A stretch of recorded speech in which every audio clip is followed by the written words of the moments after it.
ஏடா படம் நல்லா இருக்கும், நீங்க நல்லாவே இல்ல. ஏய், இந்த படத்துக்கு நல்லா குறை. நீங்களாம் இல்லையே தின்றவங்க, இதை தின்ன மாட்டீங்களா?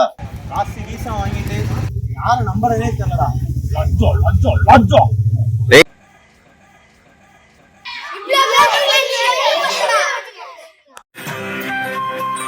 ஒழுங்கா கோட்டோட டிப்பாட்டி இருக்கலாம். என்னடா கேசரி கிண்டிக்கிட்டு இருக்கீங்க?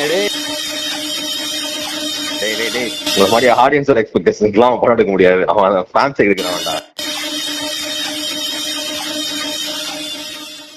சூப்பர் ஸ்டார் தான்டா அடுத்த பிஆர்.